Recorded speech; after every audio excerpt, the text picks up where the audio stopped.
One of the tricky things about an eating disorder or eating disorders in general, when I was studying psychology, is that unlike most illnesses where you get a sore throat or a pain and the illness is bad, eating disorders are often viewed as a positive thing by the person suffering from them, especially when they're having a better diet and they're working out more and they're super concentrated on food, and it actually feels better. And that's why it's so hard to actually catch and treat.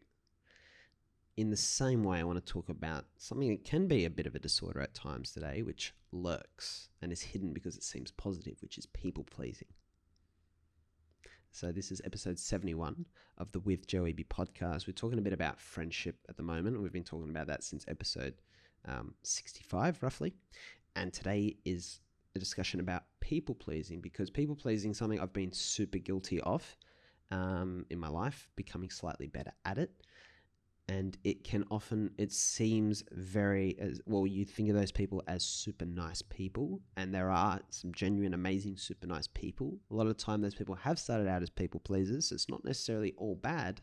The symptoms are quite pleasant for everyone else to deal with usually, but it can be it can be very debilitating, especially because it doesn't come from a healthy place at times. And so I guess in a similar way to an eating disorder, which often stems from a lack of control, people pleasing, on the other hand, feels very positive for the person experiencing it at times, and also from the outside. Often it can come from, I guess, an insecurity and a need to be accepted by people. And so it's that worry of off-siding people, always trying to maintain being liked and accepted in many situations. I think for me, because at an earlier time, I became very interested in, I guess, having more friends at school and being more widely liked, and appreciating contact with people so much when I did feel lonely as a teenager, as a classic kind of forlorn teenager. I think that planted this seed of obviously wanting to be liked as much as possible by as many people. As a result, I've got plenty of amazing friends these days. So again, the positives are still there, but then it hasn't always been the healthiest place. So I guess let's talk about, if we think about it as a little bit of a disorder at the moment, and I don't want to be too doom and gloom about this, think about what the symptoms would be. So some of the symptoms, okay, so again, I can relate very personally. So being obligated to send generic happy birthday messages and Merry Christmas messages. It's just been Christmas and New Year here, so that's very top of mind at the moment. Being very conflict avoidant, so going to great lengths. We all have a basic conflict avoidance in us, or some of us. I know some people who kind of seem to like conflict, and they have probably the opposite problem. But really, I guess, really aversive and to your own detriment conflict avoidance, not being able to say no, and an addiction to yes is a very big one. For me, at different times, having to go to every event I've been invited to for risk of upsetting people. And I know so many people who do themselves to death in the Lebanese Australian community, which is my background. Because it's such a big community, there's a plethora of funerals and weddings and so many events to always go to. So people struggle to opt out of those events because you're worried about upsetting and off-siding people and creating a bad image of yourself in the community. It can be debilitating. You end up spending half your life at funerals and wakes. Another one you can notice on social media very often, which I've picked up on, is people who like and also comment very regularly on everything. You can kind of measure it that way. Likes are a very basic level, but people who need to comment a lot on your stuff, that's another big indicator. I mean, social media's commenting and liking and very generic stuff is pretty pointless anyway, unless it's well intentioned and clear. Which comes to my next point: excessive, vague, and empty praise. So this is one of the reasons I love the podcast. One of the reasons even though it's a bit of work, I think of keeping up with this daily format. I just love it. It's such a filter, because if you want to just be a people pleaser supporting Joe, doing the podcast, man, there's no way, if you're not really interested in the podcast and listening to every episode or catching up on them or however you listen to it, there's no way you're going to do it just to be, to praise me and be supportive if you're not actually into the podcast. And like, who cares? Like, don't give me praise. I don't care. I want people who are interested in this. I want people who are interested in having the conversations. And I've had, a few people at the start, I'm so excited for the podcast and all that, but weren't talking in specifics about what they were interested in. And I knew from the outset, just because of experience, I knew those people were not going to be actual engaged listeners. It's super interesting, right? I knew that there'd be people who would be more interested in listening who hadn't heard me talk about it, hadn't talked about it with me before the podcast launched. Because those people would find it out of genuine interest. They would actually resonate with the ideas being talked about. They would relate to them. They were at the right time for certain messages to sink in. And that was, and it's interesting, it's kind of played out exactly like that. So the excessive praise is a really interesting one. So people would just praise you for the sake of it, but they're never specific about what they liked about it, or something you did. And even you can catch yourself doing the same thing. You can audit messages you send people, like, so proud of you following your dreams, stuff like that. Very vague, very bullshit, right? Very hollow. These are all the symptoms, right? So don't be ashamed if man, I'm guilty of everything I just listed there. So certainly don't be ashamed. It's certainly I really don't look at many disorders as if there's a hard line there. It's like you got it or you don't. We all sit on this spectrum, and we sit on this spectrum for good reason, right? Going back to all the Astro, the dog stuff, and the tribe, you want to fit into the tribe, right? So when someone, the classic is when someone asks if they look fat in these jeans, you say no, even though you think you do, because you think it's a harmless little white lie, and you want to fit in, you want them to feel comfortable. It seems like the best thing to do. And that's why we have this. We want to fit in with the group to some extent. So you only really want to call out bullshit when the situation really demands it. But yeah, you come back to this people pleasing. So when is it a problem? So it's like, when on this threshold is it a problem? And I think it is when, going off my own experience, it forces you, the people pleasing tendency and drive forces you to compromise, and it supersedes the things you genuinely want to do and your truer motivations and interests. There's a great breakdown of this. I guess there's a great book, The Celestine Prophecy, I'll probably talk about here, where it goes through so many amazing things. One of the concepts it discusses is C's versus O's as people. So C is like half complete, and so it looks for another C to latch onto. And that's basically like people who are super needy finding each other and reinforcing their neediness. And they're trying to get the other person to fill their hole. And it's this tension that's inevitably going to collapse, because no one can continually give energy to someone else. That's why people don't like needy people. The alternative is being an O, being a complete unit and person on your own, and you find another O and you form an infinity together. Infinity, not affinity, sorry. But I guess you would have an affinity as well. And I guess the lesson I've learned is, when an individual and a soul is hollow, it looks for things to fill it. But nothing from the outside, rule of thumb, can fill it forever, can provide sustained fulfillment. This is like pleasure treadmill again, episodes 14 and 15. You have to continually top it up. It's like this leaky bucket. I think Liam Hounsell, my good friend, says it's like the leaky bucket. It's always leaking out, and you just keep trying to fill things in the top, and it's this continual strain. You never go anywhere.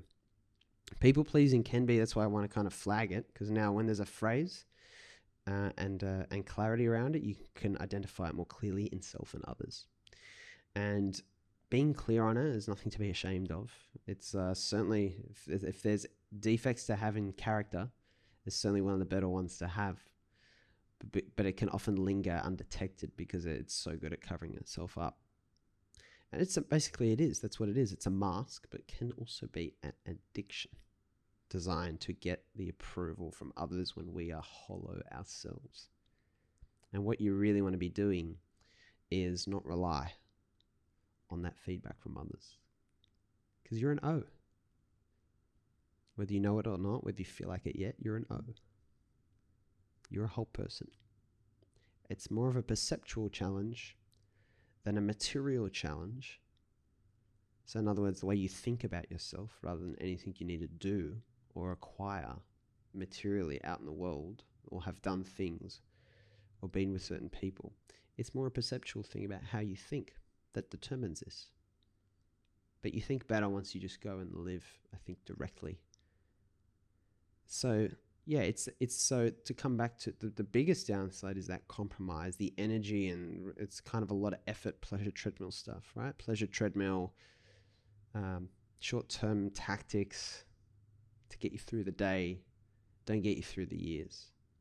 And this is not a sustainable, the overbearing pleasure, people pleaser, sorry, does not have a sustainable wicket. So it's really important to think about that. And it's, I guess, so that's why it's so hard for those people to say no to things. But obviously saying no is super important, because if you only say yes, you basically outsource the direction you're going into all those people around you. And this comes back to another thing we already discussed, which is the whole you're born in the passenger seat of your life. Other people are driving you around. You know, your subconscious, but then also the expectations and the culture you're in will be more influential on you than you are on yourself by default as a human being. So it's intentional, it's choice, and it's an effort to actually get in the driver's seat and take responsibility. And people pleasing is like responding to every email that comes in, no matter what it is or who it's from. That means you have no control over your day. You're outsourcing your itinerary to whoever has your email address, whoever has contact with you, whatever they ask of you. And that leads you to detriment and compromise on what's best for you and what makes you sustainable. So that's people pleasing, right? Not so harmless, but it can be, right? It's not the end of the world. But that's what I mean. The people pleasing is not a real relationship, is the last point. Yet, right? Yet. Again, not all doom and gloom. But your people pleased relationships, if that's the basis of it, it's I engage in you and make this friendship more than it really is for the sake of pleasing and pleasantry. And I'll hark on the example of my brother, who, you know, almost refuses to participate in happy birthday culture because it seems so disingenuous to him. You know, because a generic happy birthday message is more about relief and ticking a box rather than actually meaning like, Joey, I'm celebrating you today, the fact that you're in my life. And using the anniversary of your birth as the best way to do that, opportunity to do that. Something I started doing in 2020 was writing letters to people on their birthday, close friends, and it becomes a filter. If someone's not, you know, I can't write a letter for everyone, so it forces me to be more considerate about, well, who are my true friends, who do I truly value, and who's more of an acquaintance, which is fine. But yes, stuff that becomes generic and forced and it's just about ticking a box is when we start getting down people-pleasing lane. And soon you find better ways, I guess, outlets for your energy than those things. So, you know, think about that today. How might you be a people pleaser? Where does that show and pop up for you? And which is fine. Certainly it's the scale. So everyone will have something. They're not necessarily things that need to be removed. But again, writing it down, it's like something I was talking about with my friend the other day, is that when you write something down, it enables you to see it, because when you're just thinking about it, it's behind your eyes, not in front of your eyes. And you kind of want to see your threats. You never deal with a threat best when you're not looking at it, right? When you ignore it and leave it behind your field of vision. So you always want to get these things in front of you so you can see them all at once instead of mental ping pong. You want to grab the thought, put it on a piece of paper, kind of like the pensieve in Harry Potter, for any Harry Potter fans, and just be able to look at it and reflect on it when you want. And so, you know, write it down. What do you do? And do you do any of those things I talked about? Do you do generic happy birthday messages and Merry Christmas messages, which is fine. Everyone else does it, so you think it's harmless, and it might be harmless. So you can decide, do you want to keep that or not? You know, you super conflict avoidant, where it forces you into maintaining things you don't really want to do when you know clearly you're going to be doing something else. Are you crazy about the likes and comments on Instagram and social media? Do you give excessive praise, or do you give very vague praise that doesn't talk specifically about what you like? Like, I like this episode of your podcast, Joe, when you talked about people pleasing versus, Joe, I love the podcast. So amazing. You fill me with courage. And the difference between the two, you want to be the first one and you want to receive the first one. So do you do any of those things? It's interesting to reflect on. Just purposes so you can be more healthy in relationships and relating to people. So that's all today for the With Joe Wehbe podcast on people pleasing. Hope you've enjoyed that. We'll obviously be back again tomorrow. Don't forget that there's the blog for further resources at www.withjoewehbe.com/blog for the blog. Apart from that, just remember that the best way to open 1,000 doors for you is to concentrate on opening doors for others. And don't do it as a bloody excessive people pleaser. Do it as a very mild people pleaser, genuinely, intentionally, and being specific and deliberate. Thank you very much, guys. I look forward to seeing you again tomorrow.